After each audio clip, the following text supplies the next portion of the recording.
राधे राधे भाई सभी को। अपन इकोनॉमिक्स पढ़ रहे थे और इकोनॉमिक्स का जो पिछला लेक्चर था उसमें अपन बैंकिंग के बारे में पढ़ चुके थे, है ना। बैंकिंग का जो पूरा टॉपिक था उसे हम 6 लेक्चरों में कंप्लीट कर चुके थे। आज नया टॉपिक है उसके बारे में पढ़ेंगे, है ना। और टॉपिक कौन सा है? टॉपिक है आर्थिक नियोजन। इंग्लिश में क्या बोलते हैं? इंग्लिश में बोलते हैं इसको इकोनॉमिक प्लानिंग। अब ये इकोनॉमिक प्लानिंग क्या होता है, आर्थिक नियोजन क्या होता है? देखो, जब हम किसी देश के विकास की बात करते हैं कि यार किसी भी देश का जब विकास होता है तो उसके लिए कुछ ना कुछ प्लानिंग करनी पड़ती है, उसके लिए कोई इकोनॉमिक प्लानिंग करनी पड़ती है। ऐसे ही नहीं कि भाई यहाँ सुबह मुँह धो के उठे और सीधा यहाँ काम करने लगे कि चलो इस देश का विकास करना है। ऐसे ही देश का विकास नहीं होता। उसके लिए पहले आपको प्लानिंग करनी पड़ती है, पहले आपको कुछ प्लान बनाना पड़ता है, तभी जाके आप एक अच्छा सुव्यवस्थित तरीके से कोई भी विकासात्मक कार्य कर सकते हो। अब एक चीज़ को ध्यान से समझना, देखो आर्थिक नियोजन की जब हम बात करते हैं, इकोनॉमिक प्लानिंग की हम बात करते हैं, तो इकोनॉमिक प्लानिंग में क्या होता है कि देखो, जब अपन किसी भी देश के विकास की बात करते हैं तो सबसे पहले क्या करना होता है कि जो हमारे देश में कितने रिसोर्स हैं, कितने संसाधन हैं, उनके बारे में जानना आवश्यक है ना। कि अपने को कौन कौन से ऐसे संसाधन हैं जिनको इंपोर्ट की आवश्यकता पड़ेगी और ऐसे कौन कौन से संसाधन हैं जिनके एक्सपोर्ट की ज़रूरत है ना, एक्सपोर्ट जिनको अपन कर सकते हैं। तो ऐसे अपन ज़रूरी है कि अपने देश में कौन कौन से संसाधन प्रचुर मात्रा में, उन संसाधनों की अपने को जानकारी हो, उन रिसोर्सों की जानकारी हो। उन रिसोर्सों की जानकारी करने के बाद बात करने उसके बाद क्या, एक टारगेट अपने को फिक्स करना पड़ता है, एक लक्ष्य निर्धारित करना पड़ता है कि यार इन संसाधनों को ध्यान में रखते हुए अपन कौन सा टारगेट अपन फिक्स कर सकते हैं कि हमें अगले 5 साल में या 10 साल में अपने को उस टारगेट तक पहुंचना है। इसलिए पहले क्या है, पहले संसाधनों को पता लगाना होता है, उसके बाद अपने को टारगेट निश्चित करने होते हैं ना। टारगेट निश्चित करने के बाद क्या होता है, अब ऐसा ही नहीं कि आपने लक्ष्य निर्धारित कर लिया कि यार अपने को 5 या 10 साल में ये काम करना है, लेकिन उसके बाद आपने देखा कि आप उसके लिए प्रयास ही नहीं कर रहे। तो यदि आप उसके लिए प्रयास नहीं करोगे तो क्या अपन देश को विकसित बना सकते हैं? नहीं बना सकते। आपको उसके साथ साथ आपको प्रयास भी करने पड़ेंगे। आपने जो लक्ष्य निर्धारित किया है उस लक्ष्य को प्राप्त करने के लिए, उसकी तरफ अग्रसर होने के लिए आपको कुछ प्रयास भी करने पड़ेंगे। तो 3 चीज़ें हैं, पहले आपको रिसोर्सों का पता होना चाहिए। रिसोर्सों के पता होने के बाद आपको क्या करना है, आपका जो प्लान है उसको बनाना है कि आगे क्या टारगेट रखें अपना। टारगेट रखने के बाद आपको उसके प्रति अग्रसर होना है ना। इतनी सी बात है आपके समझ में। आर्थिक नियोजन की बात करते हैं। अब यार इकोनॉमिक प्लानिंग क्यों की जाती है, इसके उद्देश्य क्या है? सिंपल से उद्देश्य, यार देश में बेरोजगारी ना हो और इसके अलावा भाई सामाजिक विकास हो, सामाजिक न्याय मिले लोगों को। इसके अलावा बहुत सारी चीज़ें, भाई देश में इन्वेस्टमेंट बढ़े, पूंजी निर्माण हो, है ना। बहुत सारी चीज़ें, जितनी भी सारी चीज़ें जो हमारे आर्थिक दृष्टिकोण से महत्वपूर्ण हैं किसी भी देश के लिए, वो सभी इकोनॉमिक प्लानिंग के उद्देश्य हो सकते हैं। तभी तो किसी प्लान को बनाया जाता है ना। सब चीज़ों को ध्यान में रखकर समावेशी विकास होना चाहिए। ये नहीं कि भाई कृषि के क्षेत्र में लगे पड़े। कृषि के क्षेत्रीय प्राइमरी सेक्टर में जितना ध्यान है उतना ही सेकेंडरी और टर्शियरी सेक्टर पे भी ध्यान होना चाहिए, है ना। ओवरऑल कहने की बात है कि अपने कुछ उद्देश्य हैं, उनकी प्राप्ति करने के लिए कुछ प्लान बनाया जाता है, इकोनॉमिक प्लानिंग होती है। अब ध्यान से समझिएगा, देखो जब हम इकोनॉमिक प्लानिंग की बात करते हैं और भारत में बात करते हैं इकोनॉमिक प्लानिंग की, तो भारत में इकोनॉमिक प्लानिंग का जो सर्वप्रथम जनक जिनको कहा जाता है वो कौन है? जवाहरलाल नेहरू। कौन है? जवाहरलाल नेहरू। जवाहरलाल नेहरू को भारत में आर्थिक नियोजन का जनक कहते हैं। यदि वैश्विक स्तर पर देखें तो वैश्विक स्तर पर स्टालिन को, किसको? स्टालिन को आर्थिक नियोजन का जनक माना जाता है ना। अब स्टालिन कौन है? स्टालिन आपको पता होगा भाई, जब हम सोवियत संघ की बात करते हैं, किसकी? सोवियत संघ की, तो उसके डिक्टेटर रहे थे ना, सोवियत संघ की बात करते हैं। आज तो ये सोवियत संघ अस्तित्व में नहीं है। सोवियत संघ 15 देशों में टूट चुका है, 14 प्लस 1 रसिया, 15 देशों में टूट के विखंडित हो चुका है ना। और उसमें सबसे बड़ा देश कौन सा निकल के आया? रूस निकल के आया।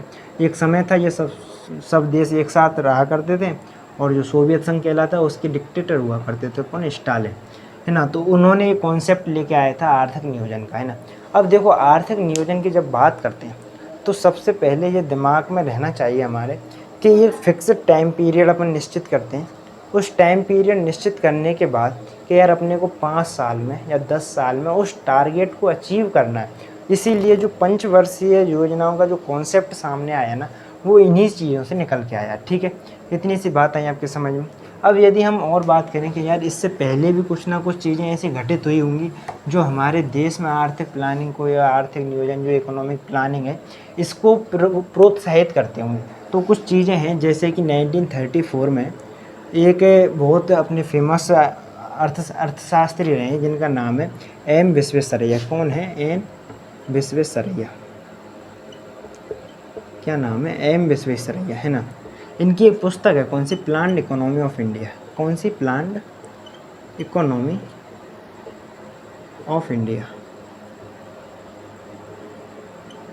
प्लान्ड इकोनॉमी ऑफ इंडिया इनकी एक बुक है एम विश्वेश्वरैया जी की, है ना। अब इन्होंने ये जो बुक है, इस बुक में इन्होंने सबसे पहले ड्राफ्ट दिया था किसका? पंचवर्षीय योजनाएं हैं उनका ड्राफ्ट दिया था कि यार पंचवर्षीय योजना इस तरीके की होनी चाहिए, है ना। ड्राफ्ट दिया था, हालांकि इस पर काम नहीं हुआ।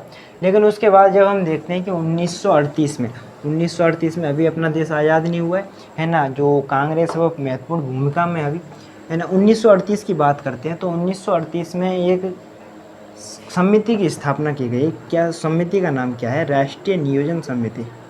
क्या नाम है? राष्ट्रीय नियोजन समिति। क्या नाम है? राष्ट्रीय नियोजन समिति। इंग्लिश में क्या बोलते हैं इसको? नेशनल प्लानिंग कमेटी, है ना। नेशनल प्लानिंग कमेटी जो राष्ट्रीय नियोजन समिति है इसकी स्थापना होती है। उस समय कांग्रेस के अध्यक्ष हुआ करते थे कौन? सुभाष चंद्र बोस। क्या नाम है? सुभाष चंद्र बोस। उस समय कांग्रेस के अध्यक्ष हुआ करते थे सुभाष चंद्र बोस। इन्होंने इसकी स्थापना की थी, लेकिन इसका जो अध्यक्ष बनाया गया था वो किसको बनाया गया था? जवाहरलाल नेहरू को बनाया गया था। किसको बनाया गया था? जवाहरलाल नेहरू जी को। यानी कि राष्ट्रीय नियोजन समिति की स्थापना होती है और जो जवाहरलाल नेहरू जी हैं उनको अध्यक्ष बनाया जाता है, और जो सुभाष चंद्र बोस हैं उस समय कांग्रेस के अध्यक्ष हुआ करते थे। इन्हीं के निर्देशन में ये काम हुआ, ठीक है। अब 1900 अच्छा, ये जो नियोजन समिति है ना, इस नियोजन समिति को ही क्या बोलते हैं? कांग्रेस प्लान के नाम से जानते हैं। क्या? कांग्रेस प्लान। एक दूसरा नाम है इसका कांग्रेस प्लान, क्योंकि इकोनॉमिक क्षेत्र में किस तरीके से बढ़ोतरी की जाए इसके लिए ये समिति गठित की गई थी, है ना।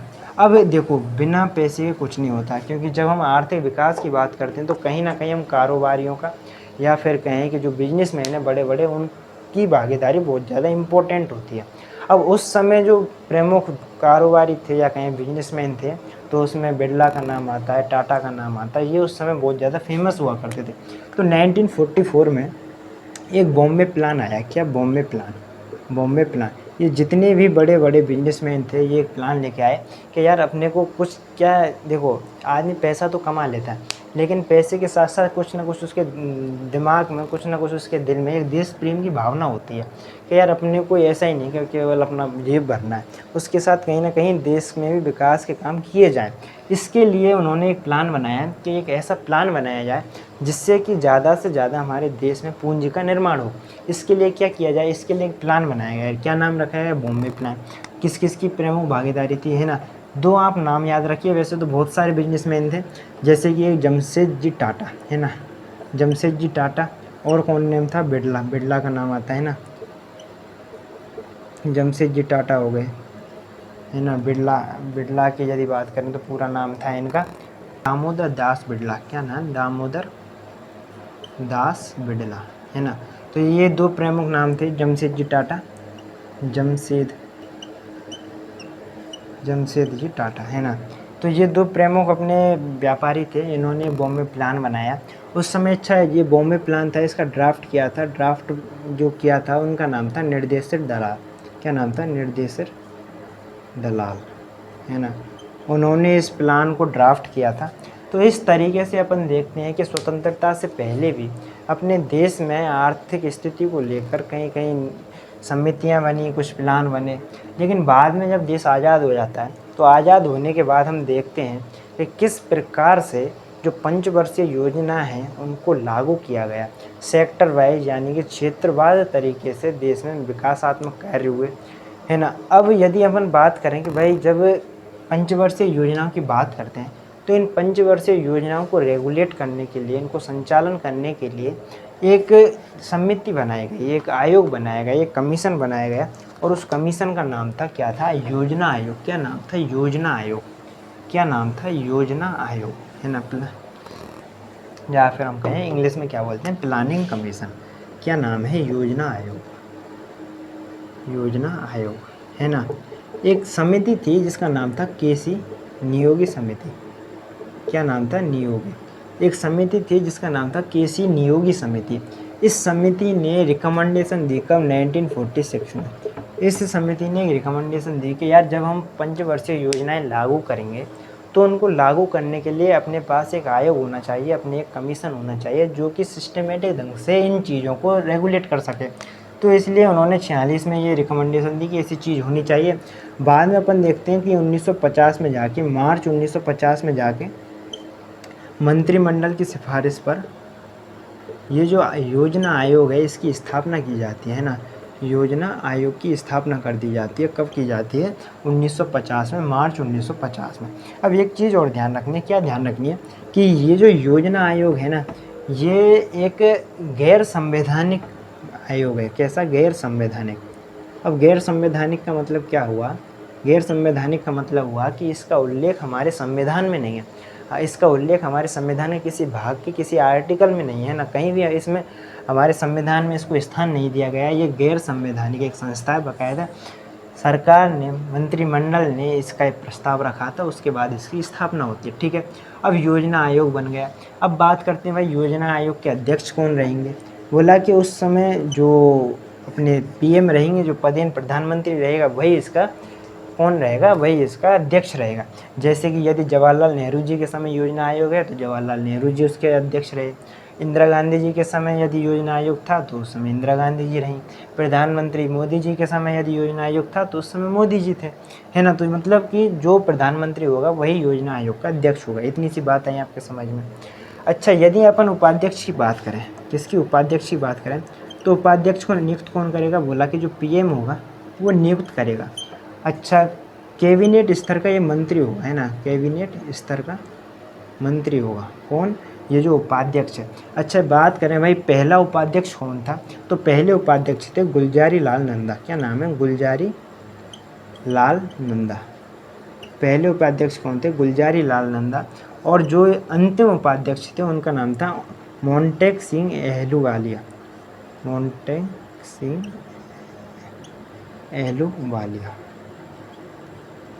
है ना। ये अंतिम इसके उपाध्यक्ष थे। क्योंकि जब हम देखते हैं कि 1 जनवरी 2015 को जो प्रधानमंत्री मोदी हैं उन्होंने इस योजना आयोग को समाप्त करके एक नया आयोग, एक नया कमीशन गठित किया जिसका नाम था नीति आयोग, है ना। उसके बारे में पढ़ेंगे, डिटेल से पढ़ेंगे, ठीक है। अब एक चीज़ आपके दिमाग में आनी चाहिए कि यार योजना आयोग तो बन गया, है ना, जो प्लानिंग कमीशन है ये तो स्थापित हो गया। अब प्लानिंग कमीशन तो स्थापित हो गया। अब एक चीज़ समझने की है कि जैसे मान लेते हैं सेंटर में भाई कि ये कांग्रेस की सरकार है। अब वो कांग्रेस की सरकार है, या बोलें कि भाई सेंटर में मान लेते हैं बीजेपी की सरकार है। अब बीजेपी की सरकार, अब ज़रूरी तो नहीं है कि हर राज्य में बीजेपी की सरकार हो, है ना। अब जब यदि कोई भी सरकार विकासात्मक कार्य करेगी तो विकासात्मक कार्य करने के लिए किसी स्टेट में ही करेगी। अब उस स्टेट में करने के लिए उससे परमिशन भी लेनी पड़ेगी। अभी सरकार एंटी हुई, यदि वहाँ बीजेपी की हुई और राज्य में कांग्रेस की हुई तो वो ही एक प्रतिद्वंदी वाला भाव आ जाता है। तो कहीं ना कहीं काम में अड़चनें आती हैं, काम ढंग से हो नहीं पाता, ये योजना ढंग से लागू नहीं हो पाई। इसलिए जो राष्ट्रीय नियोजन समिति थी उसने एक रिकमेंडेशन दी। क्या रिकमेंडेशन दी कि एक परिषद होना चाहिए, एक क्या, कमीशन होना चाहिए, है ना। अब वो कमीशन कौन सा था, वो कमीशन था एनडीसी। क्या नाम था, एनडीसी।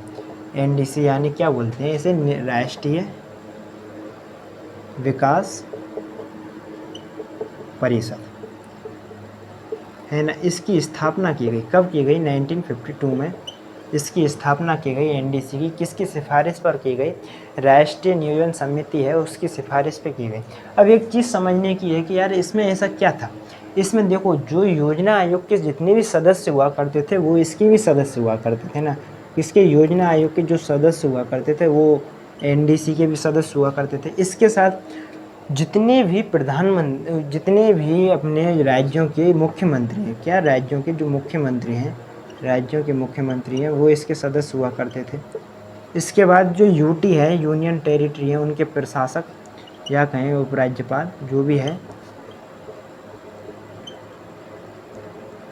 है ना, उपराज्यपाल, है ना, यूटियों के जो केंद्र शासित प्रदेश में उनके प्रशासक या उपराज्यपाल जो भी हैं वो ये सभी इनके सदस्य रहेंगे। अब देखो कोई भी ऐसा किसी भी राज्य या केंद्र शासित प्रदेश का कोई भी ऐसा ऊंचा पद इसमें ऐसा नहीं रहा कि जो इसमें नहीं आया हो।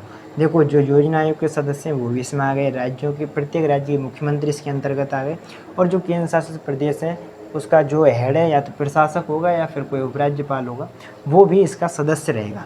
अब जैसे कि अब इसका काम क्या था, इसका काम ये था कि भाई जैसे ही कोई केंद्र सरकार पंचवर्षीय योजना बनाएगी तो उस पंचवर्षीय योजना को लागू करने का, उस पर सहमति बनाने का काम हुआ करता था कि भाई उस पर सहमति बने कि हाँ ठीक है यार, ये जो केंद्र सरकार है इसने जो 5 ईयर प्लान बनाया है, जो पंचवर्षीय योजना बनाई है, इस पर काम किया जाए, ठीक है। इसलिए ताकि काम में अड़चन ना आए, ताकि ये योजनाएं विफल ना हो, ठीक है। इतनी सी बात आई आपके समझ में। अच्छा, एक व्यक्ति थे के संथानम, है ना, जब उन्होंने इतना बड़ा स्ट्रक्चर देखा कि जिसमें सब महत्वपूर्ण पद आ गए, है ना, तो इन्होंने इस जो एनडीसी है इसको ये नाम दिया था जिसका नाम था सुपर कैबिनेट। क्या नाम था? Super cabinet. तो आई थिंक ये जो आपका आर्थिक नियोजन वाला पार्ट है कि कौन कौन से कमेटी स्थापित किए गए, कौन कौन से कमीशन बने, आई थिंक ये आपको समझ में आए होंगे। इसका जो अगला लेक्चर है हम उसमें पंचवर्षीय योजनाओं के बारे में पढ़ेंगे। 5 ईयर प्लान कौन कौन से थी, क्या क्या उद्देश्य रहे थे, कौन सी पंचवर्षीय योजना कब तक चली, क्या क्या उनमें हुआ, उनके बारे में पढ़ेंगे। आई थिंक आपको ये बातें समझ में आई होंगी। आज के लिए इतना ही, धन्यवाद।